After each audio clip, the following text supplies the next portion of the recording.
ஏன்னா சென்னை சூப்பர் கிங்ஸா இல்ல injury super கிங்ஸா IPL start ஆனோடனே டோனி 2 வாரம் விளையாட மாட்டேன்னு சொன்னீங்க. சரி அப்ப நாங்க ஏத்துக்கிட்டோம். அதுக்கப்புறம் நேதன் எலிஸ் ஆட மாட்டேன்ட்டாங்க. சரி ஃபாஸ்ட் பால் தானே போனா போயிட்டு போகுது, நம்ம நிறைய ஃபாஸ்ட் பால் இருக்காங்க நினைச்சுக்கிட்டோம். அதுக்கப்புறம் ஸ்பென்சர் ஜான்சன் ரூல் அவுட் சொன்னாங்க. அவனா கன்சிடர் பண்ணல, போனா போயிட்டு போய் விட்டாச்சு. அப்புறம் பிராவிஸ் 3 மேட்ச் ஆட மாட்டேன்னாங்க. ஆடா பாவீங்களா, நல்ல பேட்ஸ்மேன் 3 மேட்ச் ஆட உள்ள கொஞ்சம் வருத்தத்துல இருந்தான். அதுக்கப்புறம் ஃபாஸ்ட் பவுலரான கலீல் அகமது ரூல்ட் அவுட்னானுங்க.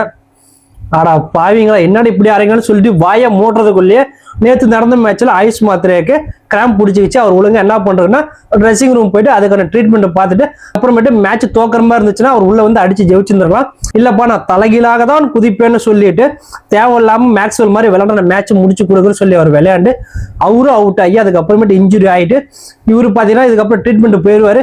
இதுக்கு ஏற்கனவே காம்பினேஷன் இல்லாம தட்டு தடுமாறுறாங்க, அல்லாடுறாங்க சிஎஸ்கே. இதுல இன்ஜுரி ஒரு பக்கம் இருக்குது, பயங்கர கன்சர்னா போயிட்டு இருக்குது. பேட்டிங்கா இருக்கட்டும் பவுலிங்கா இருக்கட்டும் ஒரு மாதிரி போயிட்டு இருக்குது சிஎஸ்கே. 6 மேட்ச்ல 2 மேட்ச் ஜெயிச்சிருக்காங்க. இதுல இருந்து எப்படி மீண்டு வந்து 6 ரேட்ல அடிக்க போறாங்கன்னு வெயிட் பண்ணி பார்க்கலாம்.